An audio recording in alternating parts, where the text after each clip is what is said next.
Okay, so today what we're going to do is we're going to do something which is not usually done in, let's say, da'wah circles, which is we're going to discuss the matter of Sunni and Shia. Today, my interlocutor here is going to systematically try and answer a video that I've originally done, which you can find on my channel, named The Real Differences Between Sunni and Shia. In this video, I discussed three main matters. One of them being the Quran, the second being the Sahaba, or the companions of the Prophet, and the third being Imama, a central concept in Shia thought. In that, I said that these three things are the most important things, or the most important differences as it relates to Shia and Sunni discussion. So with that, it's important for us, in order for us to get to know, first of all, and be educated of each other's respective schools of thoughts, what our respective positions are on these three matters. Number two, today is going to be an attempt for me, from my side, to attempt to actually give evidences to why it is we hold the positions that we hold as it relates to those three things. Point number three, there's been some conditions that have been laid down by the organizers that we are going to honor, hopefully, which are conditions, first of all, of not cursing the Sahaba, or not, let's say, praising them in public. This is this thing that praising them, taraddi, saying radiallahu anhum, which is an expressive term in Arabic, okay, which means may God be pleased with them. So this is something we have agreed upon, and we are going to do that for the sake of advancing the argument forward and for the sake of educating the mass populace. So I would hope that everyone sticks to these conditions. I would hope that with this discussion that both parties, Sunnis and Shias, that are listening to this, become more educated. Now listen, one more thing I want to say. This is not an argument. I'm not starting the argument yet. Nor am I starting the refutation. But what I am going to say to you directly, guys, is this. Now, there are some Shias that are going to be watching this. I want to make my position very clear. I don't consider the general mass of Shia as non-believers. I don't consider that to be the case. I consider myself a Sunni Muslim. This is how I name myself. A Sunni Muslim that basically considers the mass populace of the Shia as part of being Muslim as well. They are Muslim.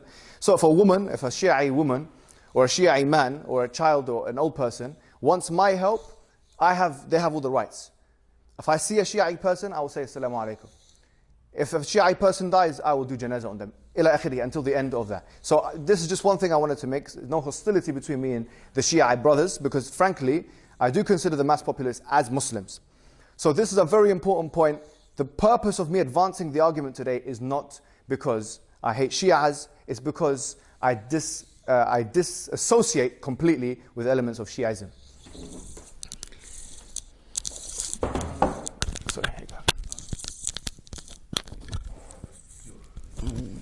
Does it matter where I plug it, or do I hold it, or just if I put it here? That's fine. Okay then. Okay, Bismillah ar-Rahman ar-Rahim. Thank you for all the brothers for coming here today. Now, the purpose of this discussion was, of course, in reply to the video that Brother Mohammed Hijab made, where he highlighted the differences between the Shia and the Sunni. He mentioned in the video that the three biggest differences revolve around Quran, Sahaba, and Imama. Now, first on that point, of course, I'm not making an argument, but I would say that I disagree on that, because I would say from the very beginning, Tawheed, I would say we differ on that. And there's many aspects we can discuss of Tawheed, however, I'm not going to get into that because that wasn't mentioned on the video. So the points that you mentioned were under the three headings, but there were various different points mentioned in the video. And some brothers requested me to do a series in order to reply to these points. However, I said if I'm going to do a video, it won't be one or two videos, because I want to give justice to these points. Nor do I believe I can do that fully in this discussion today, but I will try my best to, of course, discuss these points with you, and I want you to elaborate on your positions that you mentioned in the video. So you may bring new evidence, however, I'm not obliged to answer new things. Rather, the points that you made in the video, these need backing up because you've made them. And of course, brother, you said it's an educational video. With all due respect to yourself, I do not believe it was an educational video, but I'm saying that myself. Of course, even if a non-Muslim, for example, does a video against Islam, we may hold that opinion and say, you know, we want to meet up with him and prove it's not educational. So what I'll do is that I'll go through these points, inshallah ta'ala, and you can give me your position as to why you mentioned them, and we can discuss in this way, because a proper debate has to have one discussion, and it has to have one thesis that, okay, we conclude at the end. Here there's various points, and I hope that I'm able to get through all of them. So if we see that we're dragging on too long on one point, there'll have to be a conclusion at one point of this point so that we're able to discuss all of them. Otherwise, we have not achieved the objective of our discussion. So that's all I've got to say. Okay. And basically, you said you don't mind me starting because I'm going to read, obviously, the arguments that you put forth. So, yeah, so, okay. No, sorry. Yeah. I'm starting. It's worked out in a way that it came back to you, but I'm saying because, obviously, you've got... Look, I mean, it's fine. Yeah, that's fine, okay. Fine, no problem. Okay. Yeah, no, okay. It's stopped. Okay, that's fine then. So inshallah ta'ala, if you let me know when you start and when there's like less time left, let me know. Okay. Now? Yeah, when do you want to start? Okay, argument one in your video, we said when we look at the classical Shia scholarship with regards to the preservation of the Quran, they don't believe the Quran is preserved because they do not believe the Sahaba have done a good job. Argument two, you mentioned Fasl al-Khitab. Please mention me, inshallah, the purpose of mentioning this book. What was the purpose of you mentioning it? You also mentioned Khomeini. You said that he believes in Tahrif and Kashful Asrar, I believe. So these were the main three things that you mentioned regarding the points of this. Now, what I would say firstly is that you say classical Shia scholarship. Within your video, you failed to mention one classical Shia scholar. Because I want to ask you as well, of course, Tabrasi. We have three different Tabrasis, of course. The one that you mentioned, he died in which year? The year of 1902. So we wouldn't consider him as a classical scholar, nor even someone like Allamatul Majlisi would be considered as a classical scholar. So this is one point that I mentioned on that. Of course, the second point you said, okay, Fasl al-Khitab, I would just want you to say, okay, why have you mentioned that book? And of course, with Khomeini's book, now some Shia brothers, they may follow Shirazi, Sistani, whatever, Khomeini. I'm not into, disputes between these scholars, I don't care about that. But what I'm saying is, do you have an original copy of the book where he says that he does believe actually in tahrif? Because I myself have genuinely searched in it. I'm not defending, I'm just saying that any author, when you quote their book, if it's correct, it's correct. If it's not correct, it's not correct.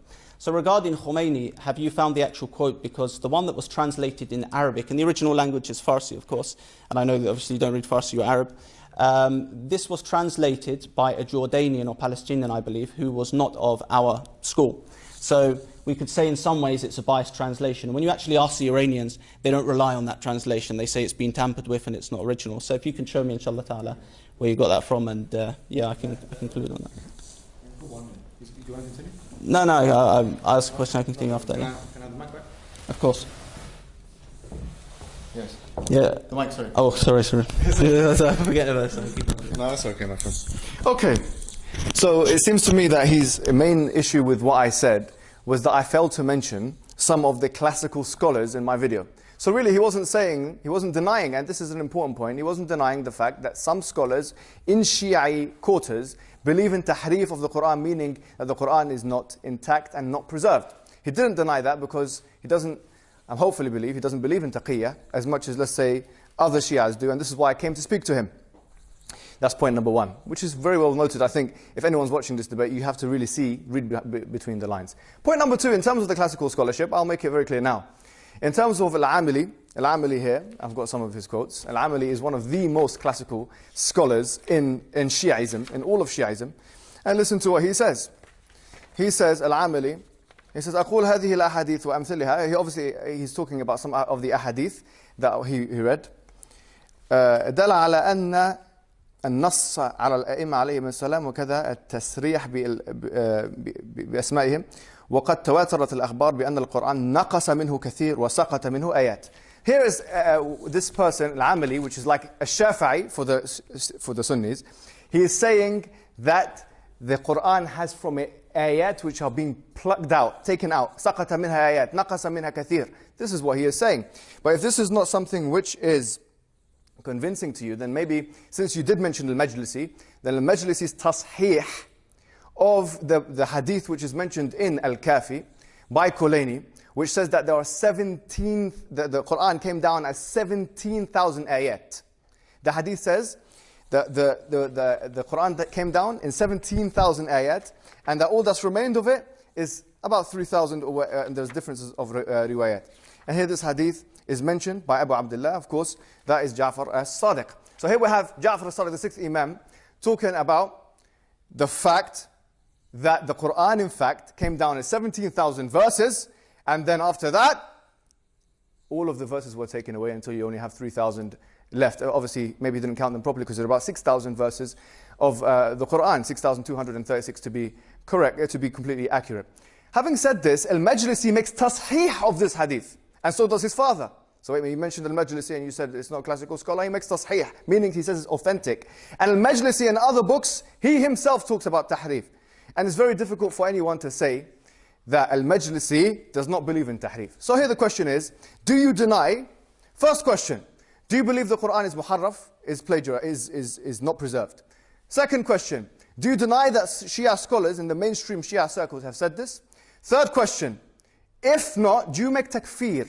Do you say that the Shia scholars who said the Quran is naqis are not Muslim? And if not, why not? Sorry, go ahead. We don't time the mic passing, right? Yes. No, yeah. Okay. Tell me when. Okay. Yeah, now.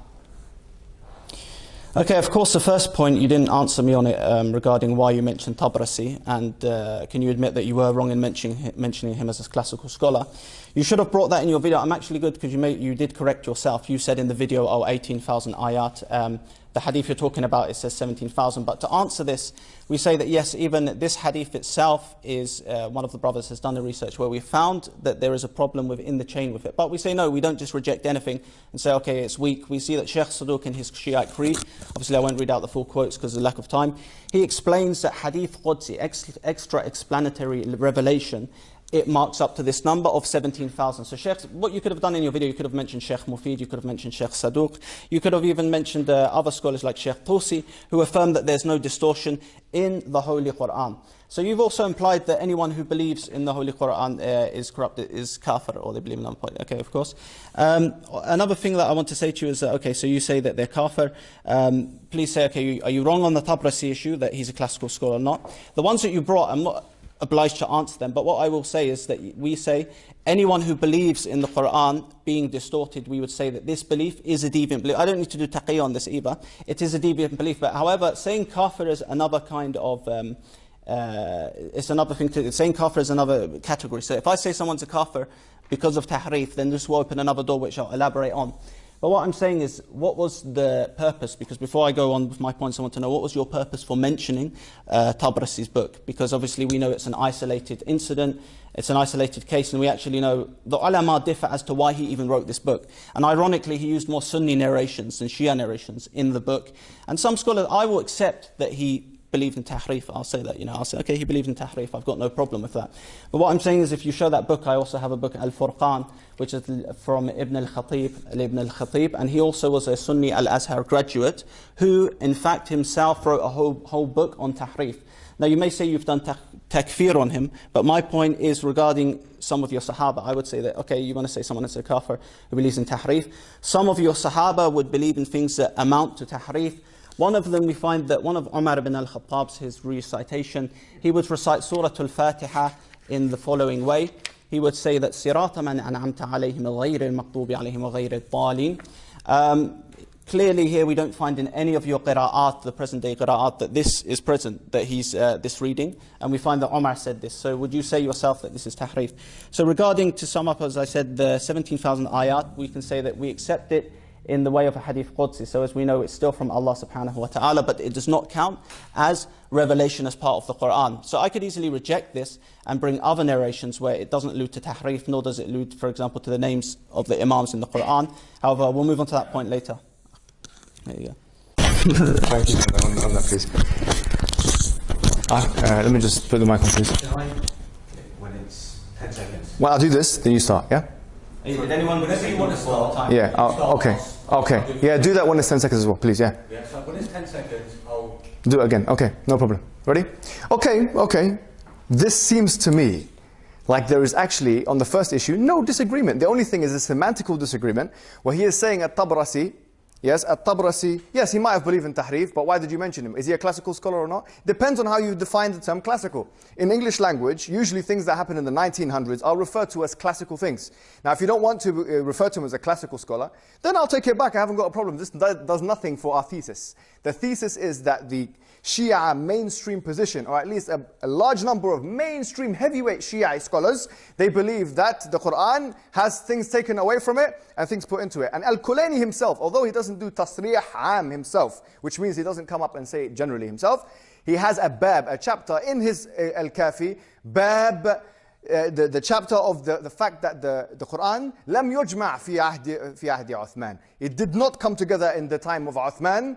وإنما is actually put together للأئمة. It's only for the A'immah, which means only for the Imams. Now, this might be shocking to someone listening, a Shia, who doesn't know about these things. And we'll say, what's going on here? Why is it that such a big alim is putting this in his book? The reason why is because, generally speaking, there was a desperation. There was a desperation early on in Shia thought. The fact that there was no verses of Imam in the Quran, they had to try and invent something. So they had to say, look, the Quran itself, it was originally 17,000 words, and then it was 17,000 verses, and the verses were taken away. This is desperation. Nothing but desperation, which is why you'll find in Tafsir al-Qummi, which is one of the most acclaimed tafsir in Shia circles, that you have things like كُنْتُ خَيْرَ أُمَّةٍ أُخْرَجَتْ لِلنَّاسِ in Surah Al-Imran, that you are the best community chosen for humankind. He says, قُرِئَ أَبُو Abdullah, Ja'far al-Sadiq, كُنْتُ خَيْرُ أَئِمَّةٍ أُخْرِجَتْ لِلنَّاسِ. That it was meant to say that you are the best imams. Why? Because then the Sahaba, what they did with their devilish handiwork, according to Al-Qummi and others, they must have taken away these verses. Now, what he said about Umar ibn al-Khattab is nothing but a lack of understanding of how the Quran was revealed to Muhammad sallallahu alaihi wasallam. I want to ask you a direct question. Since you didn't answer my previous direct questions, hopefully this time you're going to answer these direct questions. My direct question to you, my friend, is what's the difference between a harf and a qira'ah? What is the difference according to Sunni scholarship? Since you are reading our books and I'm sure you've been educated, what's the difference between a harf and a qira'ah? You said it's not part of the qira'at al-ashar. Yes, it's not part of the qira'at al-ashar. What is the difference between al-ardat al-ula and al-ardat al-akhira? If you cannot answer these questions, then what I will have to do, my friend, and I'm saying this with all respect, I will have to educate you. You're saying I wasn't educating you in the first video, but I will certainly, hopefully educate you here today, because this is an important thing. If you don't know what the arda akhira is, Umar ibn al-Khattab, when the Quran was being revealed to Prophet Muhammad sallallahu alaihi wasallam, it was being revealed in iddat uhruf, more than one harf. Then after that, is it finished?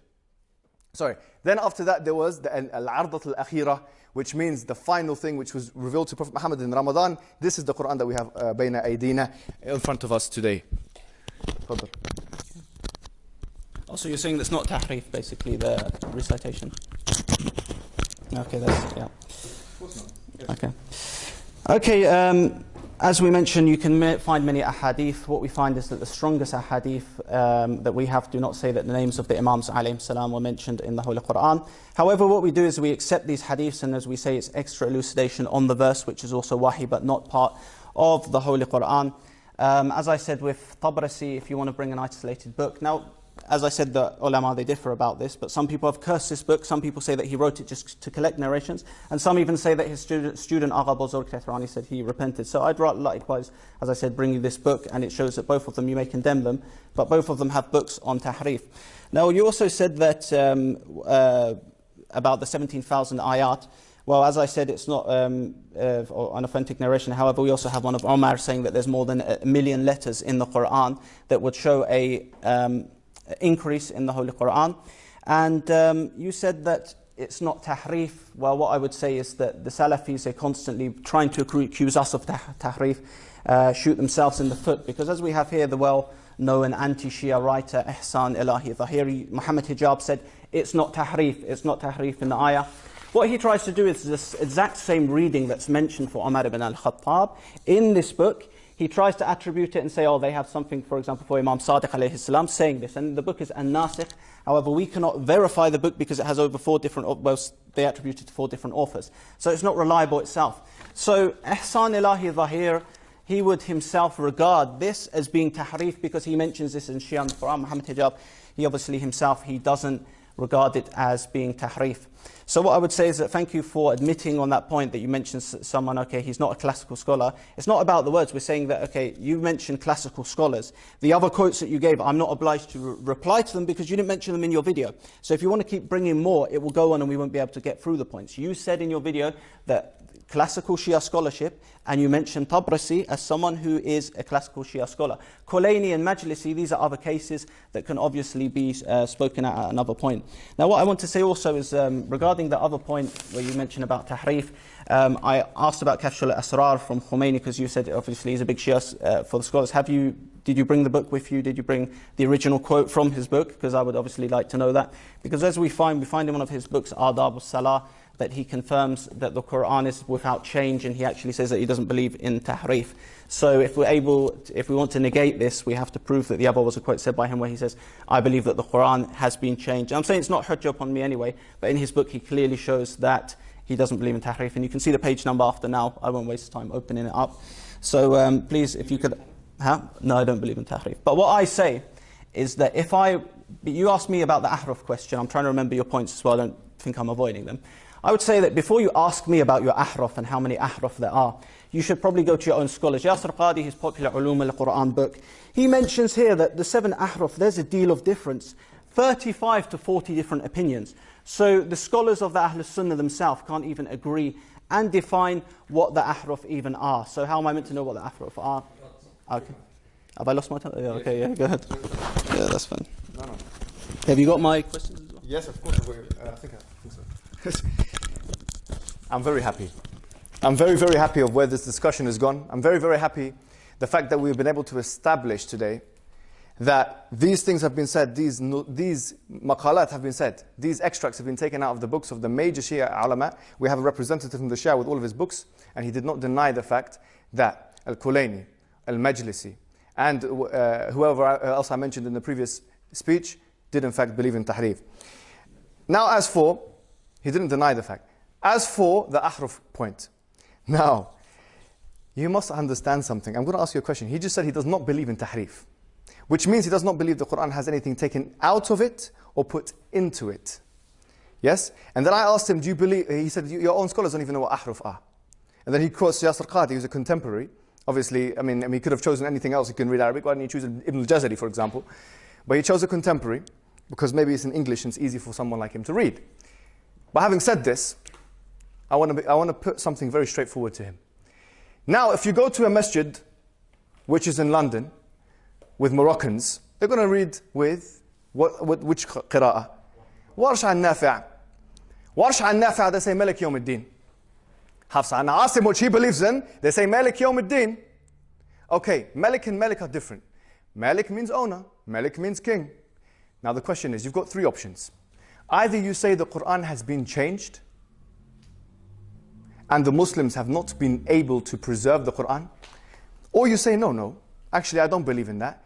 In fact, what I believe is that those people who call themselves Muslims, which are not actually Muslims, Sunnis, because every Sunni, or anybody who calls themselves a Sunni, whether they are Deobandi, whether they are Ikhwani, whether they are Salafi, Hanafi, Barelvi, anyone who yadda'i Sunniya, calls himself a Sunni, believes in the Qira'at, even the Ahmadis, who are not Muslim, they believe in the Ahruf and the Qira'at. My question to you, directly, is, are you saying Malik is a distortion? Yes or no? All the Muslims say it's not a distortion, it's a harf that's represented in the qira'ah. And what's your direct reply to that? Either the Quran has not been preserved, or number 2, the Quran has been preserved, but only within your small sect of, let's say, Shirazi, Shi'i, or other Shi'i. Tell me now, is this your position? Do you believe that everyone else is a kafir? Or do you believe here that the Muslims have preserved the Quran, the Quran has been preserved with the Muslims? إِنَّا نَحْنُ نَزَّلْنَا الذِّكْرَ وَإِنَّا لَهُ لَحَافِظُونَ. Chapter 15, verse 9, we have certainly sent down the book, and certainly Allah will protect it. So this is exactly what Allah subhanahu wa ta'ala meant. And this is what we're saying here. Direct question, is this tahrif, or is this a legitimate stylistic difference which is sanctioned by Prophet Muhammad through Allah? Shukran.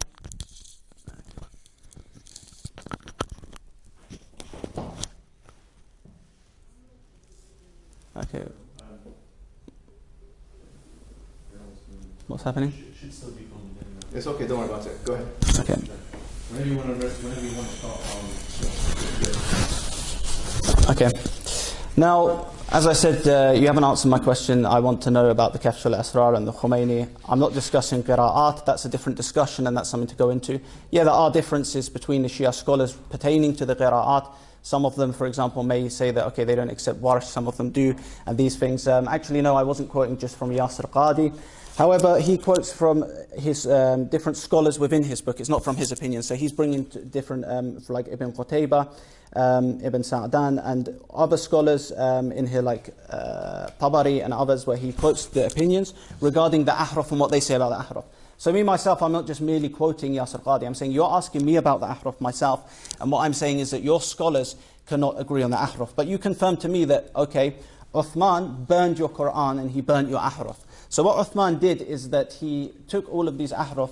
Apparently, Yasir Qadi mentions here, according to one of your scholars, it was due to some divine inspiration that Uthman did, so he decided to burn the Quran. So the problematic issue about this is one of your Salafi authors has admitted this is tahrif, and he shows that this, but he doesn't know that it's from Umar, he thinks it's from one of our Imams.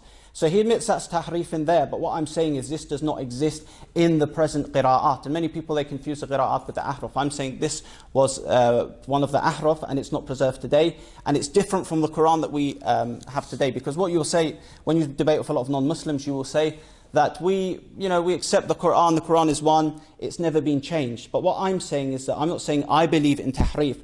I'm saying myself that if I was to go according to your narrative, I could never believe that the Quran has been preserved according to what your Sahaba said. Because Tabarasi, for example, he might have believed like 2/3 of the Quran is lost. But you in fact have 6/7 of your Quran lost and you don't have them. So we don't know what was mentioned in there. So it's obviously, if you want to say we believe in tahrif or some of our scholars, what I'm saying is you didn't mention these sources in your video. If you had mentioned them, I would have discussed them. But please obviously ask, tell me about the Khomeini quote. Did you actually check it yourself, or was it something like that was a Google search?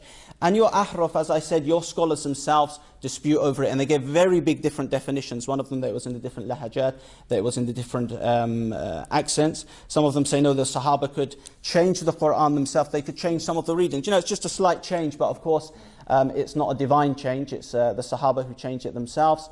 And of course, we find other Sahaba who recited like the Quran later on, after the burning, after the Uthmanic Mus'haf. We find that Abdullah bin Mas'ud, Al-A'mash Tabi'i, he recited Tabbat yada abi lahabi wa qad tab. So qad was still added in here, and this is after Uthman burned all of this Quran. Yet, you know, we don't know what we've lost in the Quran. If we accept this, I'm not saying I'm accepting it, I'm saying it's my opinion, but I'm saying if I go to according to what's in your books, I could not accept that the Quran was in fact preserved because Uthman burnt it, and then later on you've got your Sahaba who are confused. Reciting well.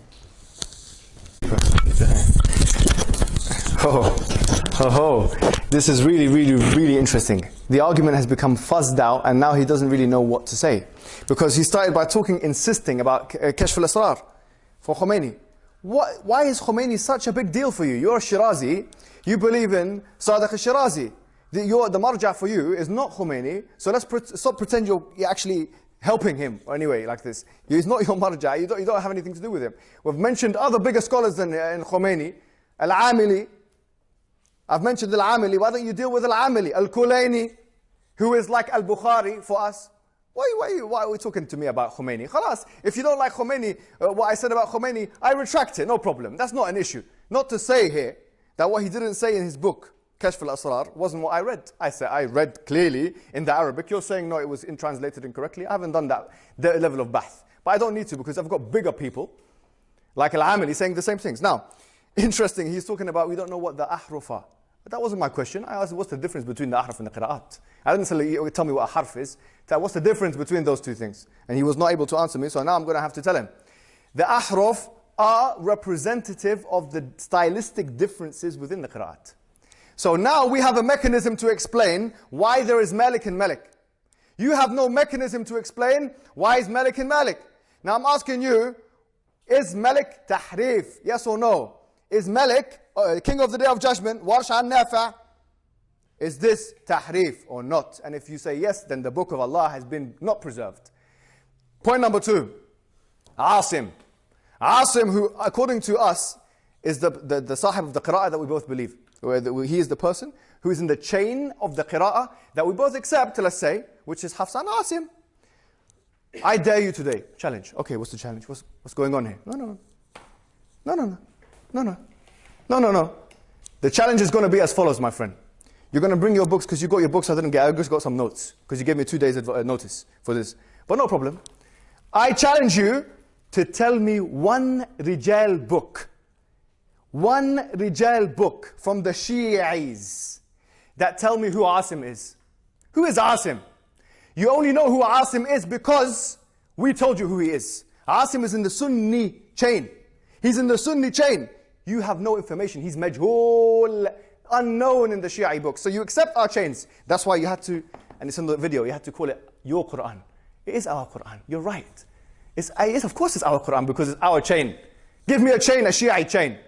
Give me a Shia chain and give me the Rijal, the Hadith that talk about Asim in your books, not our books. Don't go into Alam al-Nubulat. Go into your Rijal Kishi and go into your books and tell me what Al-Mufid said. He says it's majhul. I can tell you that from now. Faddal. This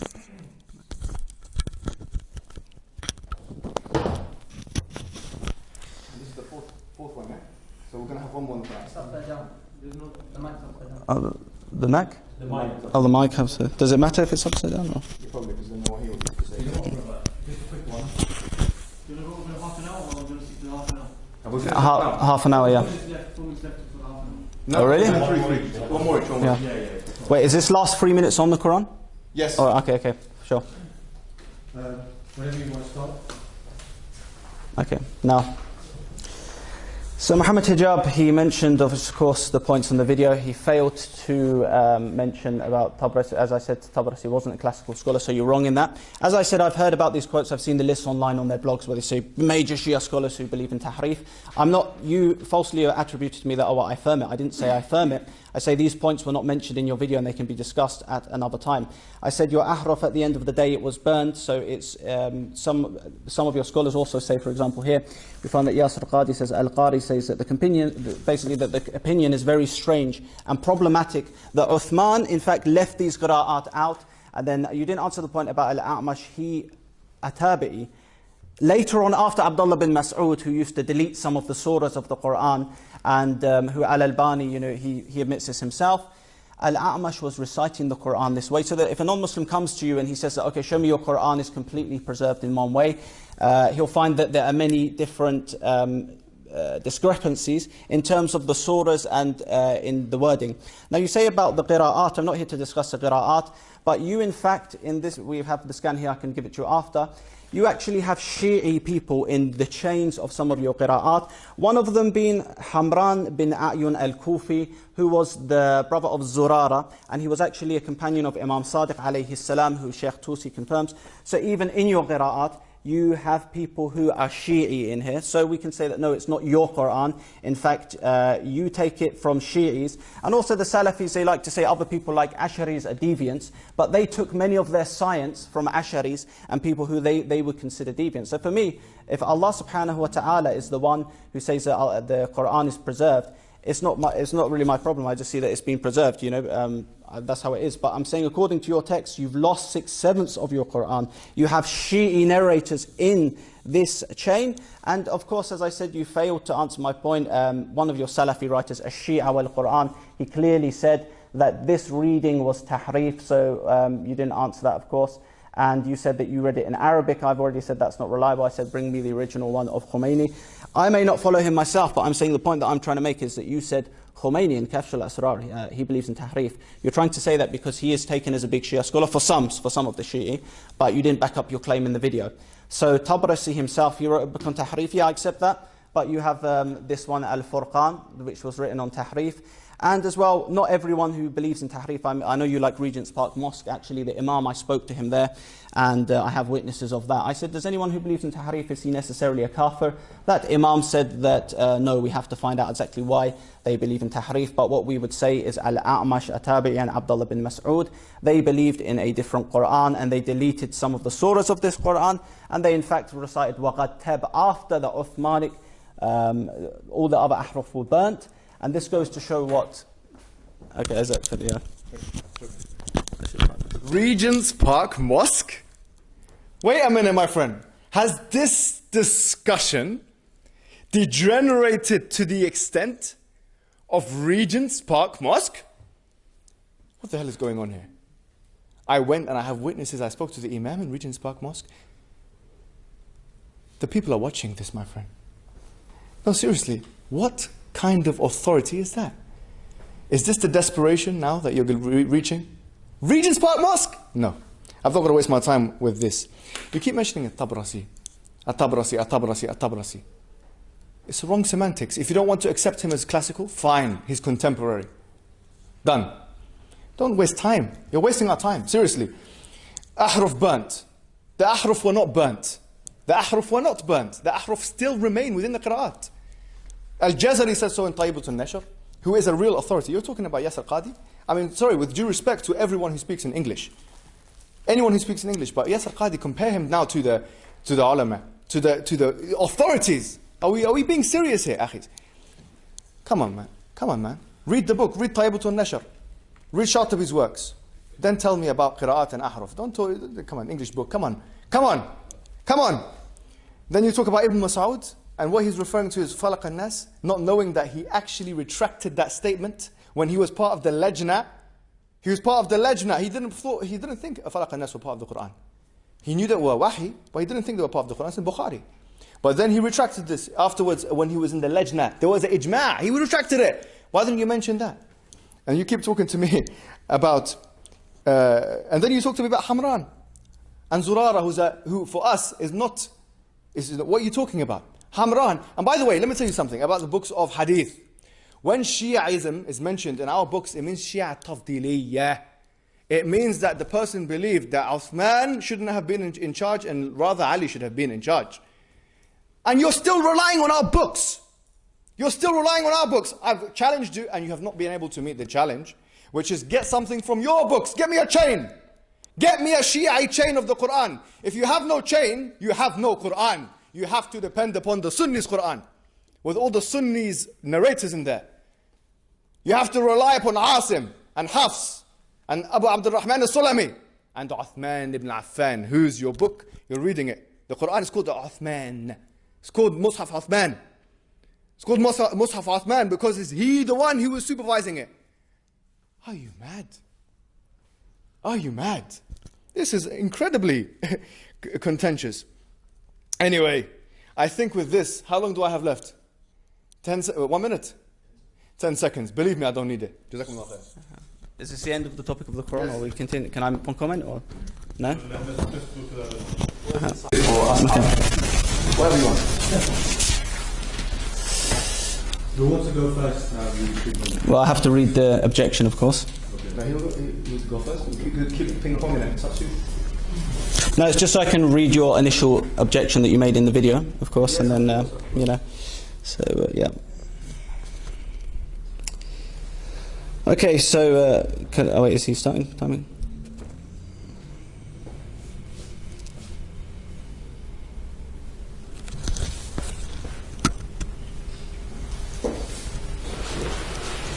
You are pushed to take vitamin D.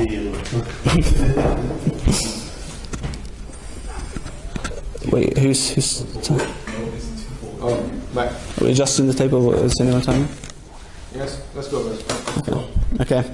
You said argument, well, it wasn't really an argument, you gave a definition. You said a Sahabi is someone who, per Ahl Sunnah, he met the Prophet, was a believer and died upon Islam, and they're seen as the transmitters of the revelation. Well, first off, this definition is not the only one from it. It's one of them, Man Laqiya Nabi. Your definition for us, it doesn't filter out the hypocrites, of course. Such a definition could include babies, because a baby could meet the Prophet Muhammad sallallahu alaihi wasallam and die as a Muslim.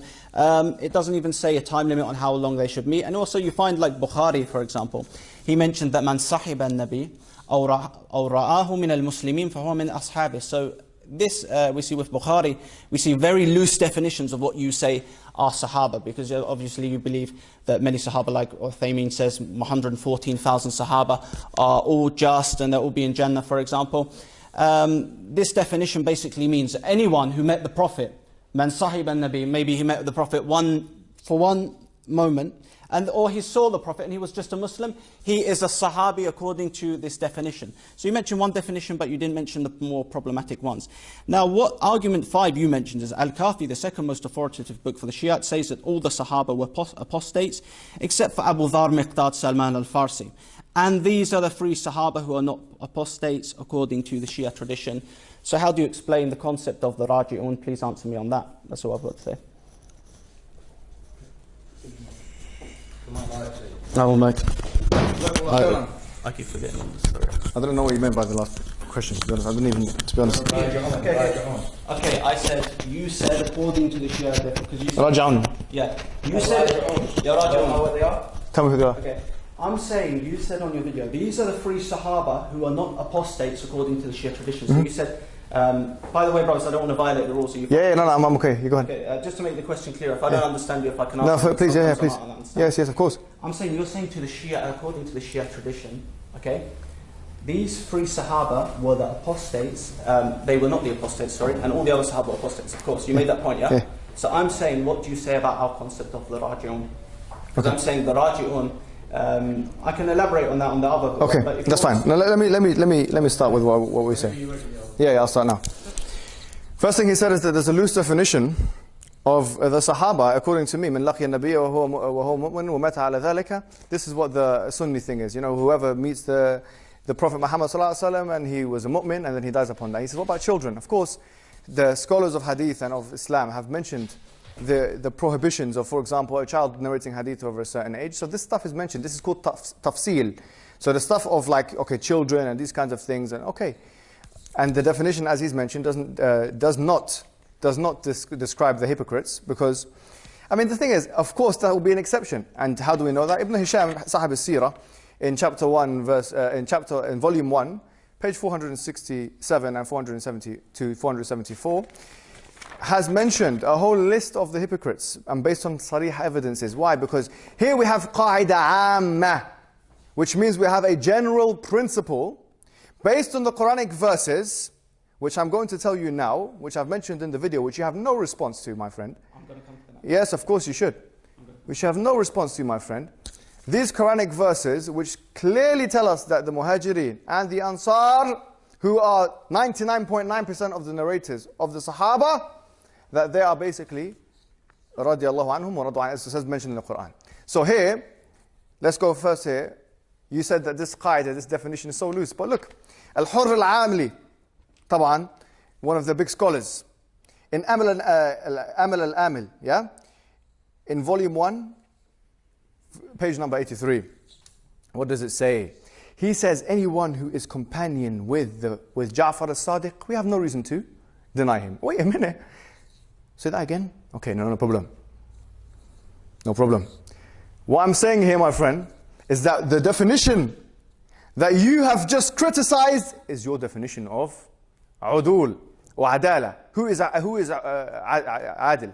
Yeah? Who is just? According to your one of your main scholars, the same definition you reject is accepted by them. Now, of course, how long we've got left? 1 minute. Oh, of course, there's verses in the Quran, chapter 9, verse 100. وَالْأَوَّلُونَ الصَّابِقُونَ مِنَ الْمُهَاجِرِينَ وَالْأَنصَارِ. Yeah? والسابقون الأولون من المهاجرين والأنصار والذين يتبعهم بإحسان رضي الله عنهم ورضوا عنه. This is one verse of the Quran where it says that the sabiqun, the ones who are the forerunners of the muhajirin meaning the ones who did hijrah, who went from Mecca to Medina, and the Ansar, that Allah is pleased with them and He is pleased with them, and they are pleased with Him. وَأَعَدَّ لَهُمْ جَنَّاتٍ تَجْرِي مِنْ تَحْتِهَا الْأَنْهَارِ, and He is prepared for them gardens. Are you rejecting this? Where it says in chapter number... Yes, another verse of the Quran, which we'll come to, inshallah. Fadl. Okay, take the mic. Take the mic. Yeah, let me know when I've got like a minute, or I'll time it, inshallah. Okay, now.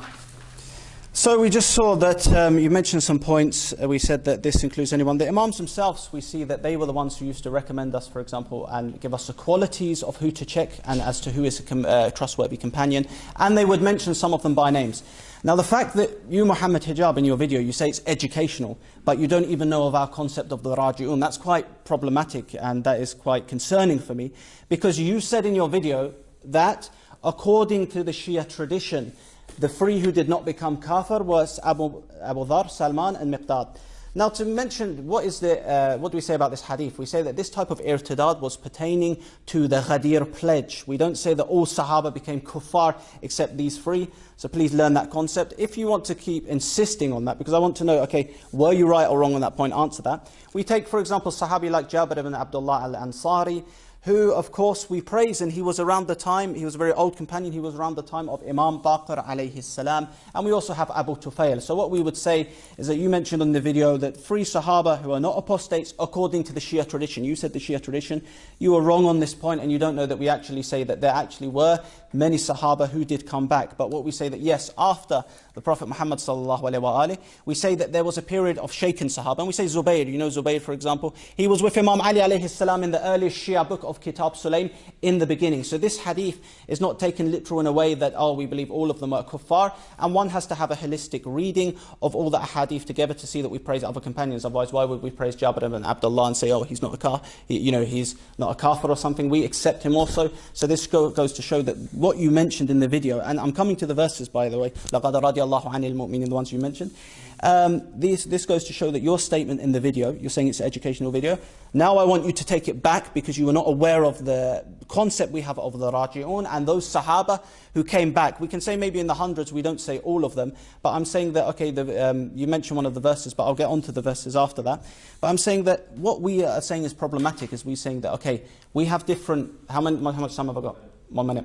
We're saying we have different categories of Sahaba. The problem with the Salafis is that they try to say that we don't hold any regard for them. If you go to Al-Khisal, you see that there's 12,000 people that Imam Sadiq alayhi salam, Sahih Hadith as well, that he says were pious Sahaba and they did not have any love for the dunya. We also have this Sahih Hadith 12,000. We also have here in Sahifat al-Sajjadiyah, Imam Zain al-Abidin alayhi salam, he in fact praises the Sahaba and he says those who did well in companionship and left those their homes. So these ones that you're mentioning before, we don't negate that. We're saying people such as some of your companions, Abu Bakr and Umar, we're saying, are they from the mu'mineen? Are they really mu'mins themselves?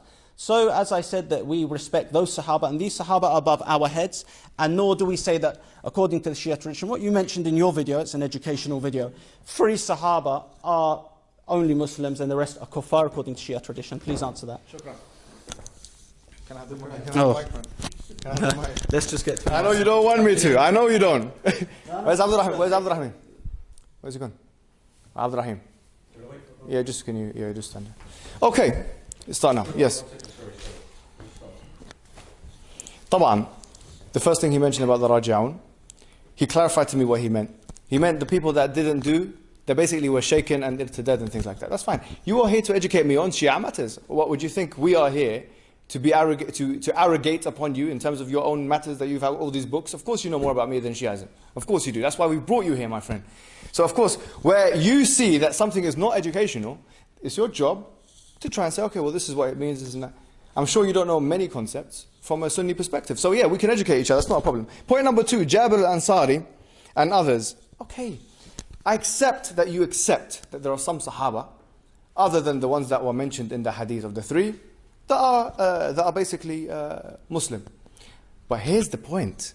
Listen to this. Listen to this. You have a hadith which conflict each other. Wait a minute, what did I say? I'll tell you what I said. You'll find in a book called Al-Khisal, written by Al-Qummi, compiled by Al-Qummi. Compiled by Al-Qummi. Al-Saduq. Why not allowed to call him Qummi? He is Qummi. Oh, wait. No. Because I'll point out later. This is going to be my time, yeah? Okay. No, go ahead. I don't want to interfere. Sorry. Al-Saduq is a Qummi. Yeah, so, okay, you educated me something to do with Shia matters, and I'll educate you sometimes with Shia matters as well. Here, Al-Qummi, in his book, Al-Khisal, he mentions a hadith which is narrated by Abi Abdullah, who is Ja'far al-Sadiq, who says that the Sahaba of the Prophet Muhammad sallallahu alayhi wasallam were 12 ألفاً.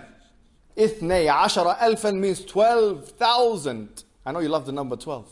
We'll come to that. 12,000. 8,000 8,000 بالمدينة واثنين 2000 بمكة and 2,000 in Mecca, وَأَلْفَيْنِ مِنَ الطُّلَقَاءِ, and 2,000 from the ones who are the tulaqa. So this is 12,000 mentioned. Now, you just said there's hundreds of Sahaba, not according to your books. This is a Sahih Hadith. Narrated, if you look at the books of Rijal, you won't find any chink in the chain. And by the way, when you talked about the Hadith about Al-Majlisi before, the 17,000 ayat, you didn't mention why it's weak. You just said it's weak. That's not good enough. We're in an academic discussion. You tell me why it's weak. Anyways, the same thing here. If you want to say this is Hadith is weak, tell me why. Who's weak in the chain? Tell me who's weak. Anyways, you'll find that Al-Najashi, all of the Rijal, according to Al-Najashi, are strong. So the hadith is strong. Now, what is more shocking than this, ladies and gentlemen, is that Ja'far al-Sadiq, yes, he was asked one time about what happened with the Prophet's friends, Ashab al-Nabi. كَذَبُوا أَمْ صَدَقُوا. He said, بَلْ صَدَقُوا. Wait a minute, what does that mean? He said, did they lie or were they telling the truth? The friends of the Prophet. He says, they certainly told the truth. He said, well, I saw so many ikhtilaf between them, so much difference of opinion between them. In your own books, it's saying, bal sadaqu. He said, but sometimes, you have these situations where, you have the situation, okay, the time is up, so I'm not going to continue. But the hadith is there, and it's strong.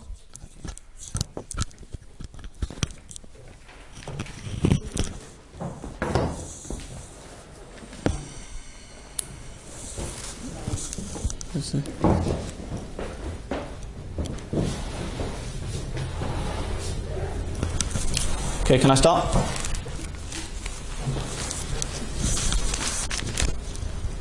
Yeah, now basically what I'm going to say is that you're the one, Brother Mohammed, you were saying it's an educational video. So you giving education to the people about it, it's not my problem. You said we believe all Sahaba kuffar except 3, and that wasn't mentioned. Now, what I say about that is that I don't know why you mentioned that hadith, because I just talked about it, maybe because I didn't quote it, I'll give you the benefit of the doubt.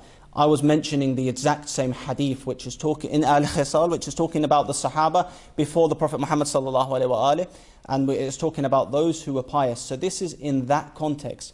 I'm saying after that yes, we believe that these Sahaba, these ones came back, and this was a point that you mentioned on the video where you said that the Shia tradition is that we believe all were kuffar except 3. So this point is answered. You admitted you were wrong on it. There's no point in to go more deep.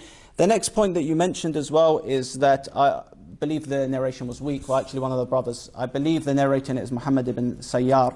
If I'm not mistaken, I could be mistaken, but he was mixed up with another narrator, and one of the brothers actually here did a research on that.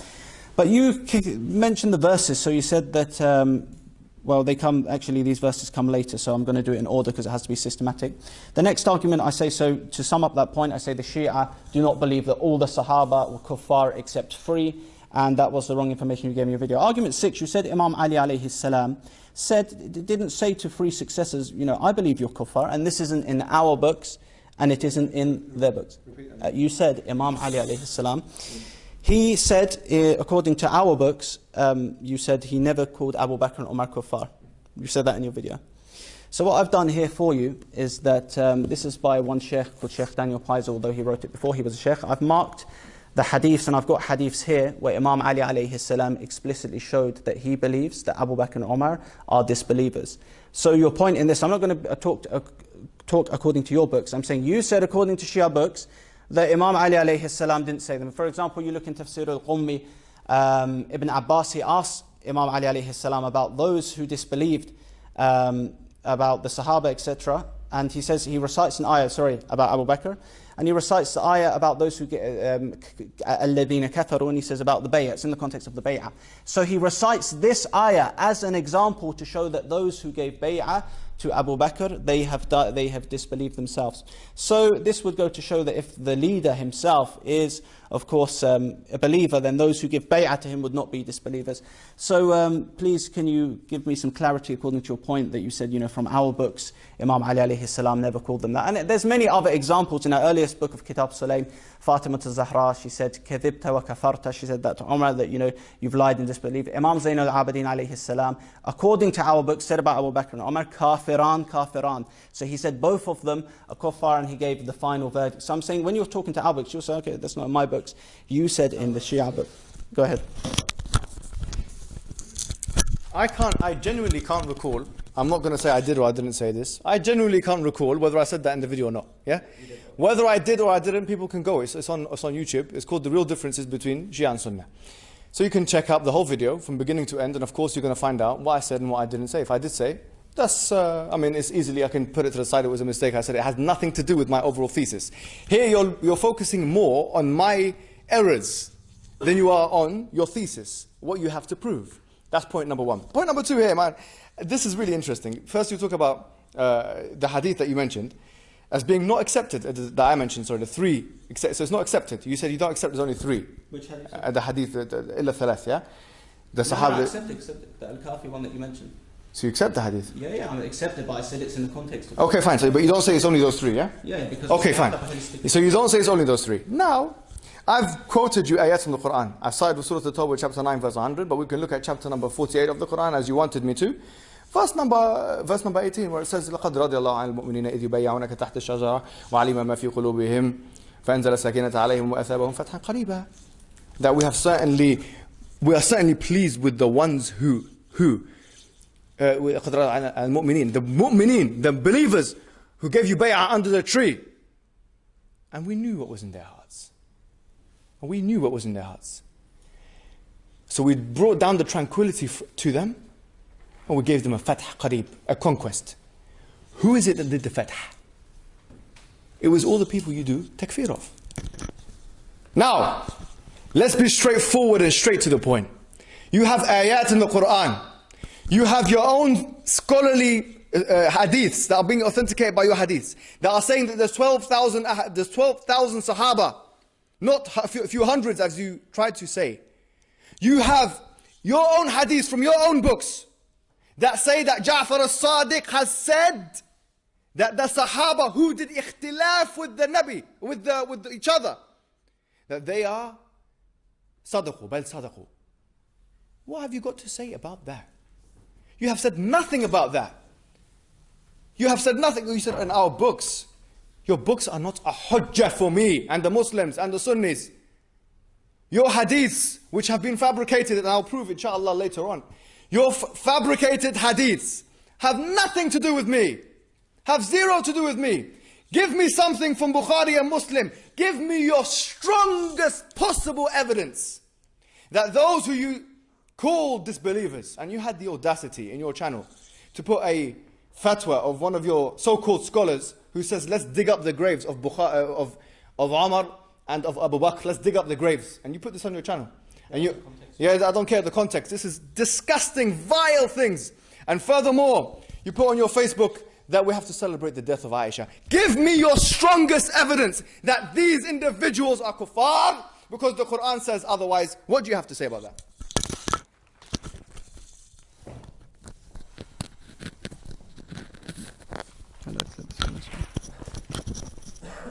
Okay, time.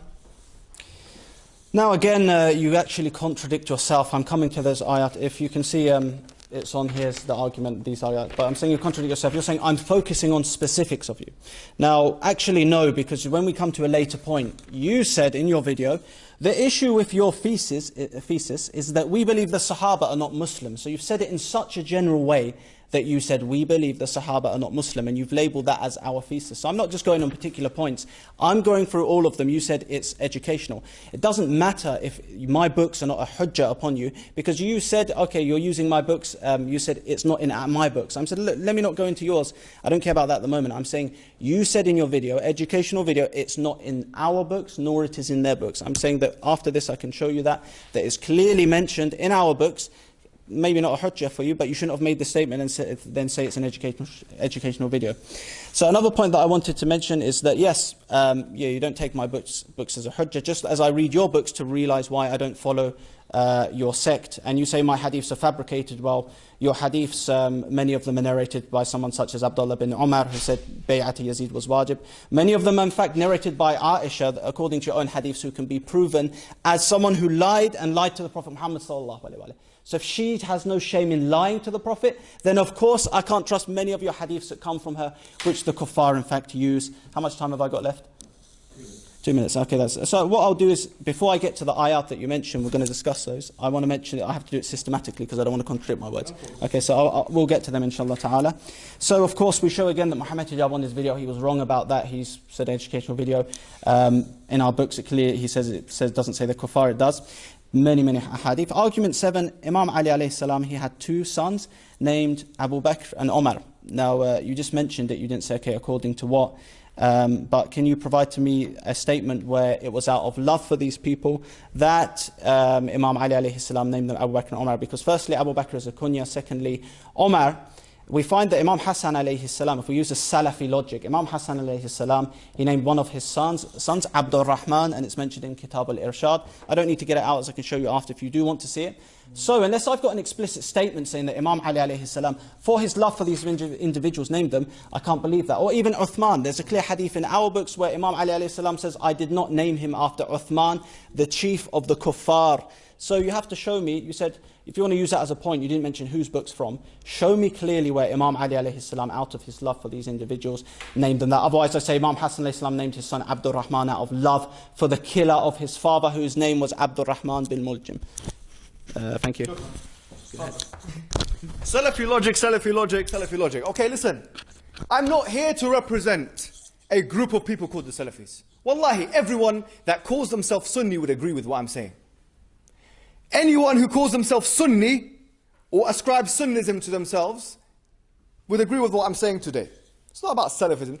Trying to break up, trying to create some kind of breakup within the Muslims and say this is Salafi. That's ridiculous. Don't waste my time. It's not Salafi logic. This is Sunni logic. This is everybody agrees to this that calls themselves Sunni. Everybody agrees to this that calls them. The Barelvi would even agree. The Diyabandi would agree. The Salafi would agree. The Hanafi would agree. Everybody would agree. Everyone would agree with what I'm saying. It's nothing to do with Salafism. Number 2, the Sahaba are not Muslim. You have failed. What? Yes. You have failed to provide the evidences. I'm not taking your book as a hujjah, my friend. I take your book as a lesser hujjah than the Bible. Let me just be frank with you. The Bible of the Christians is a bigger hujjah than your book. Don't give me your book as a hujjah that, oh, my people said this in my book. It means nothing. Get me from iBooks. Allah's not going to ask me what's in your books. There's no reason for Allah to ask me. There's no evidence for what you believe in. Give me your evidence. Give me your strongest evidence from Quran and from the Sunnah that the kuffar that you mention as kuffar are kuffar. Let's not waste time. You said, you said Sahaba and you made it general. Fine, okay, no problem. You know what I mean. The Sahaba which we differ about, who we call Sahaba. That's what I'm talking about. Bring the evidences that they are kuffar, not fusaq, not that they are evildoers. And we know that some of them drank alcohol. We know that some Sahaba did these things, and some of them lied. We are not coming from a position where we're saying they're infallibles. We are saying they are udul. They are people of trustworthiness. We are saying innocent until proven guilty. Innocent until proven guilty. Give me your evidences, my friend.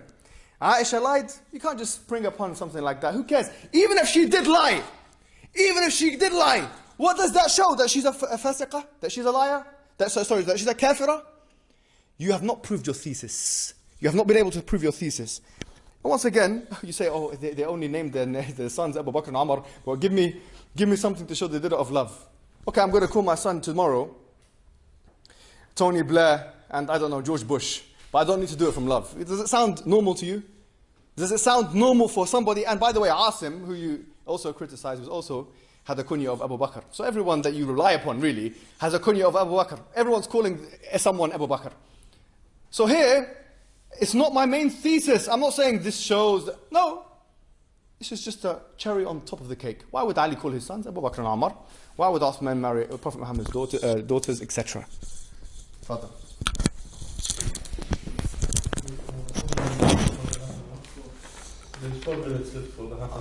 Okay, I'm going to have to get on the next points then, yeah, if I don't. Okay. Of course. Okay. Start now. Okay, so to my point, as I said, we said because Abu Bakr is a kunya, it's not confirmed whether Imam Ali alayhi salam named his son that. But as I said again, okay, I'm going to go with the Sunni logic. I went to Salafi. Then Imam Hasan Alaihissalam, he named his son after the killer of his father. So as I said, you have to bring a statement clearly showing it out of love for that. But that's not important. You said about the ayat, and unfortunately we're running out of time. So basically, لَقَدْ رَضِيَ اللَّهُ عَنِ الْمُؤْمِنِينَ. You mentioned something about Arabic earlier. You tried to give a little sly one. Well, of course, you just contradict your own standards because you recited every verse about Sahaba wrong in that video. And you did say to one Somali Ahmadi in Hyde Park that have respect for the Quran recited correct? That's not a problem. The verse says, لَقَدْ رَضِيَ اللَّهُ عَنِ الْمُؤْمِنِينَ. First it says mu'minin, nor does it prove that 114,000 Sahaba, according to Uthaymin Mustalahat al-Hadith, that all of them are just. Rather, you go to, for example, Tafsir al-Jalalain, it mentions 114,000 Sahaba. Sorry, 1,400 Sahaba. It does not prove that all of them are just. And you said, oh, thank you, you admitted that actually. Uthaymin, he mentions that in the Sharh of Ibn Taymiyyah's book, where he says that, yes, some of the Sahaba, they did zina, they drank.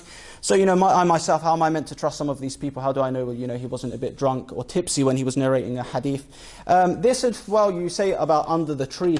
Well, a tabi'i came to one of the Sahabis who was under the tree, and he says to him that you do not know what we have done after his death. So it shows clear doubt, because he says, oh, you were one of the ones under the tree. You were under the tree. So, mashallah. And he says that you do not know what we have done after you. And we also find in Bukhari as well, many of these things where the Sahaba, it shows that many of them will be taken away from the lake, on the lake found hadith, and it shows that many of them would innovate after the Prophet Muhammad sallallahu alaihi wasallam. But as I said, you were discussing the Shia position. I don't care whether you take my books as hujjah or not. I'm saying that you were saying that this is a Shia position. I'm saying if you want to get the Shia position, you have to give it from my books, which you failed to do.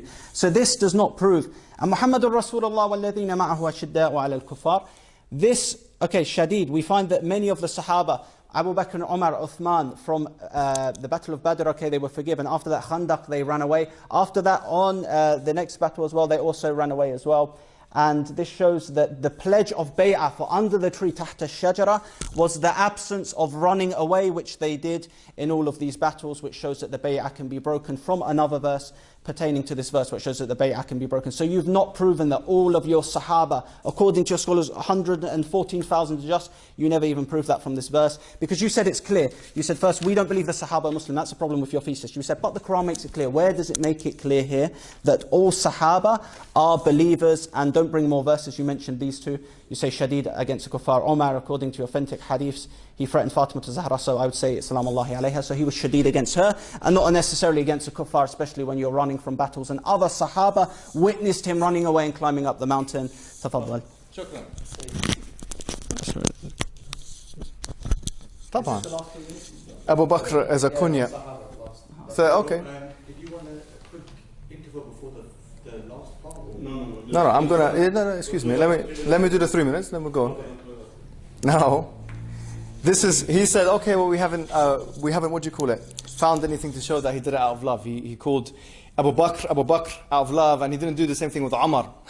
Okay, I've just made that point. You don't need to call your sons, both of your sons, two names that are literally the two names of your major opponents. Does that make any sense in anyone's head and mind?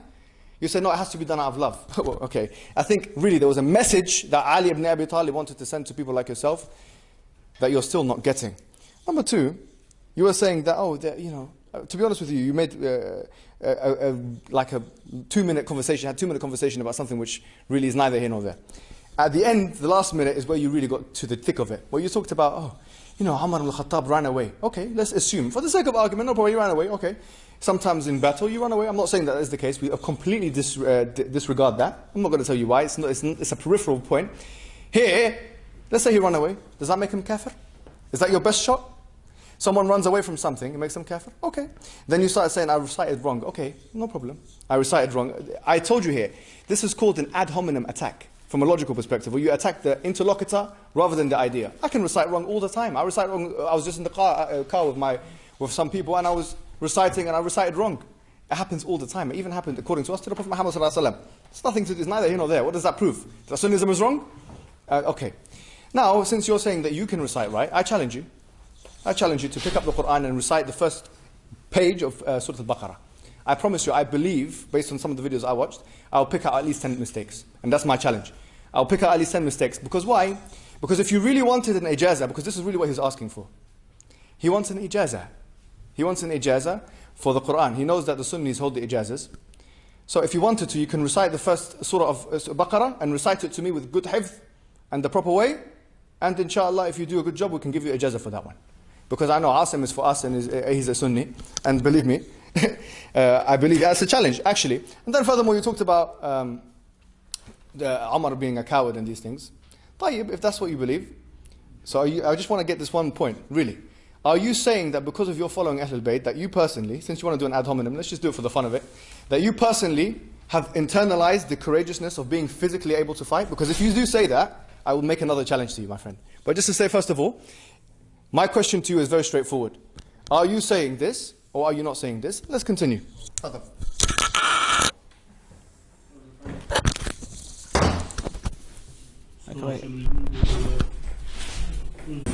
Okay, when's it starting?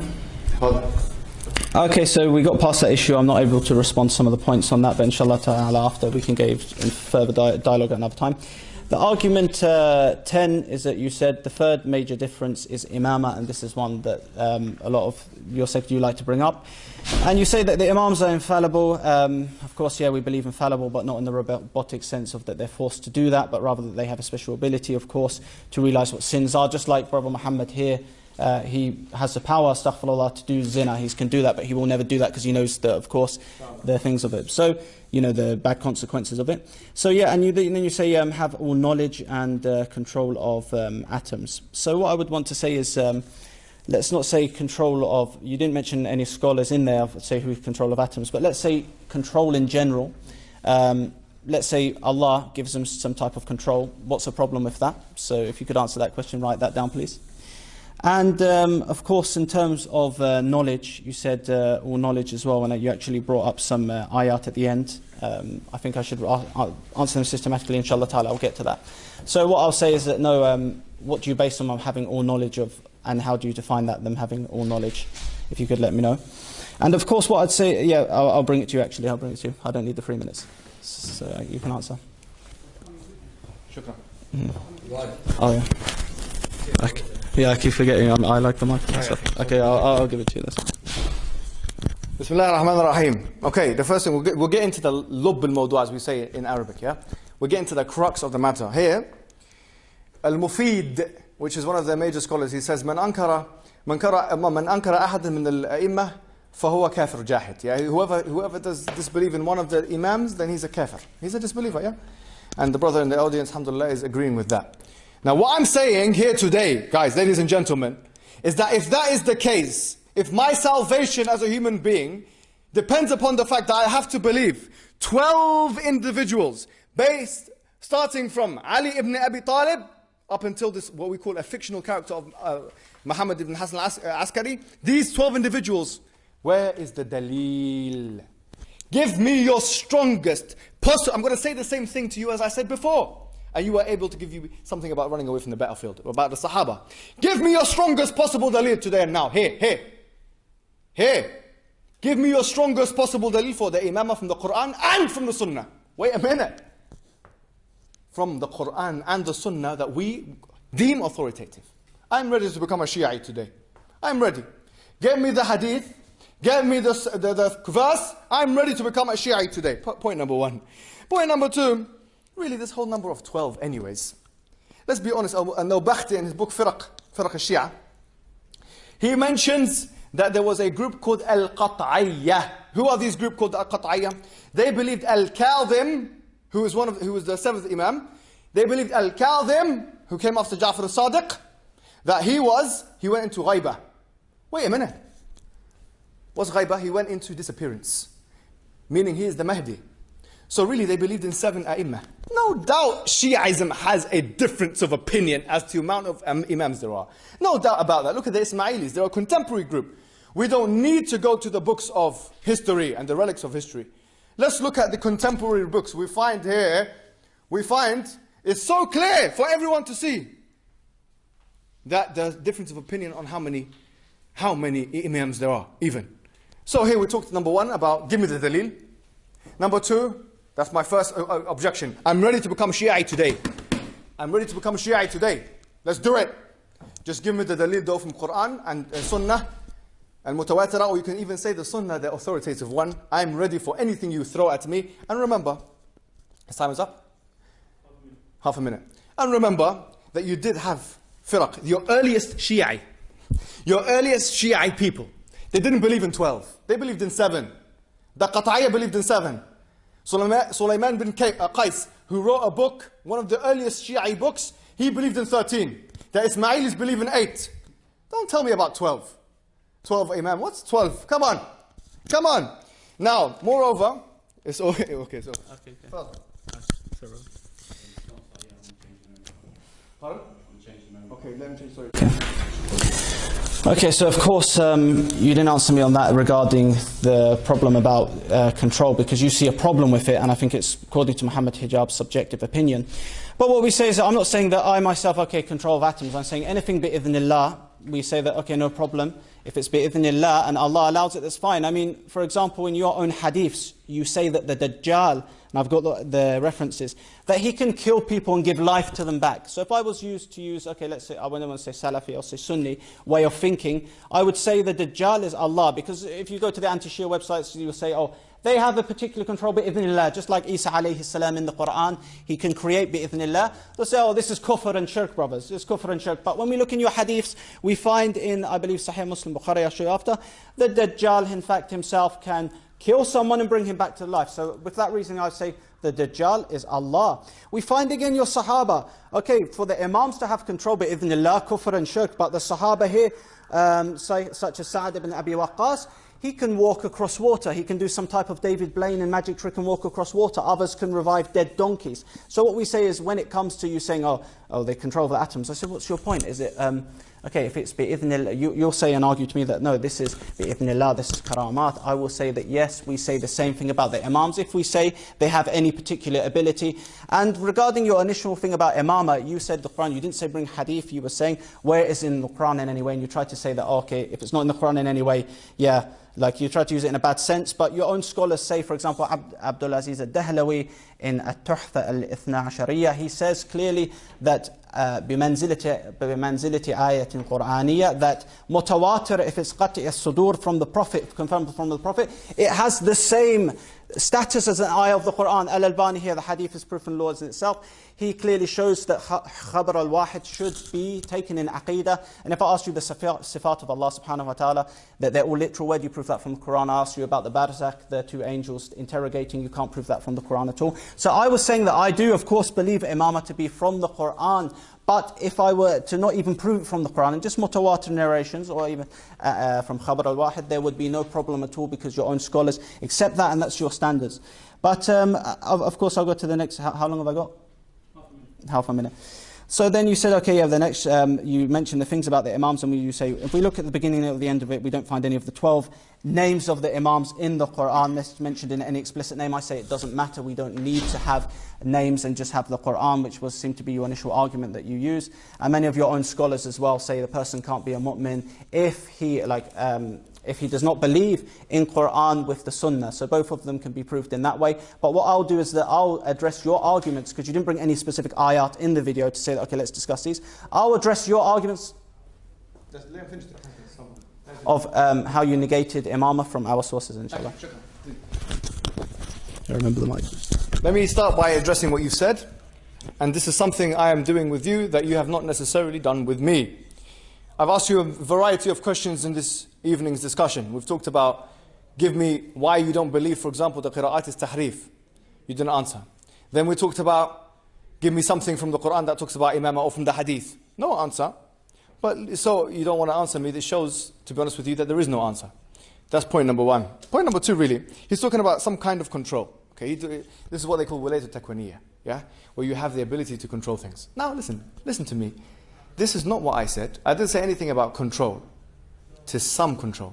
I said all ability to control. Wait a minute. Astaghfirullah azim, subhanallah. Wallahi al-azim, I don't see a difference. La hawla wa la quwwata illa billah. Wallahi, I really don't see a difference between this, and I want you, this is a challenge, it's a question. My question to you is, tell me the main difference between this and subordinationist Christianity. You basically believe, and it's mentioned in Al-Kafi, Bab I'll get you the exact what the name of the bab is in Arabic. But the chapter of when the Imam wants to know something, he'll know something. This is Khulainy's opinion. Whenever someone wanted to know something, he'll know something. Do you understand? That means to say that, and you were talking about knowledge, controlling knowledge. That means to say that it's in the capacity of the Imam, la hawla wa la quwwata illa billah, to have the same knowledge as Allah. I'm sorry, that's just because it's bi'idhnillah, it doesn't solve the problem. This is why I say, what is the difference between your position and the subordinationist Aryan Christian who believes that there is a hierarchy where you have the Father on top and the Holy Spirit and the Son on the bottom, and that everything happens with the will of the Father, yet they're equal in terms of their abilities. If you're saying that the Imam has the ability to have all knowledge, and if you're saying that Allah has the ability to have all knowledge, I'm sorry, but this means there is equality in that. You have not, I've given you the reference, it's in Khulainy's book, it's actually a chapter heading. Now, moreover, you'll be surprised, I believe, subhanAllah, that the Imamah thing is actually a matter of, there has been a historical development. And I'll give you an evidence of that.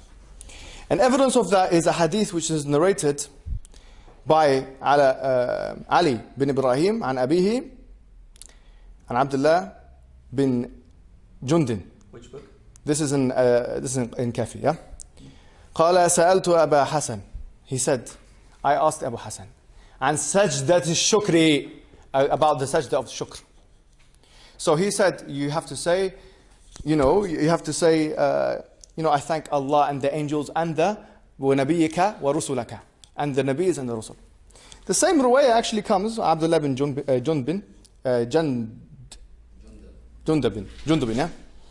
And Musa bin Ja'far. And then he said, the same riwayah, not mentioning the names of the Imams. This shows anachronism.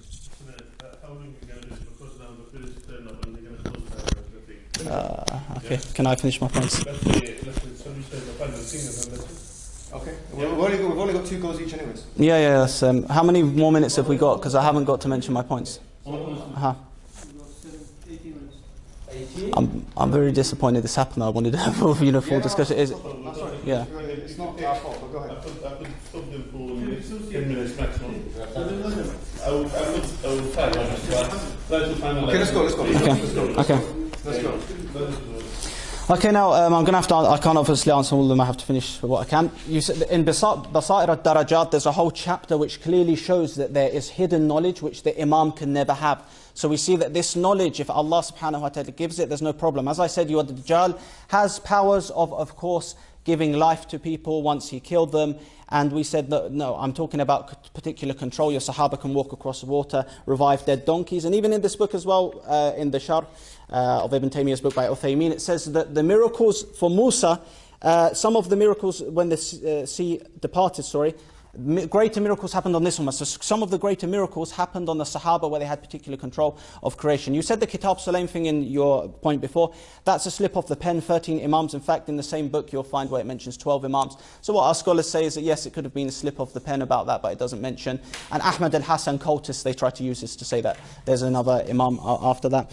And you said bi'idhnillah, no, we said that yeah, Allah subhanahu wa ta'ala, bi'idhnillah, if it's not something, for example, we say that it would put them in lordship with him, then there's no problem in doing that. If they can get knowledge from Allah subhanahu wa ta'ala, which is knowledge inherited from the previous prophets, peace be upon them all, then there's no problem at all, and that's not putting any partners. And you also tried to negate the concept of imamah in your video by mentioning Kitab al-Ghayba by Tulsi. You said that in Kitab al-Ghayba, Imam Hassan Al-Asgari didn't have any sons anyway. This is what used to negate imamah. First, you should have read the title of the book, which is Al-Ghayba, which means that Sheikh Tulsi is what? He's a Sheikh of what sect? Of course, the Twelvers.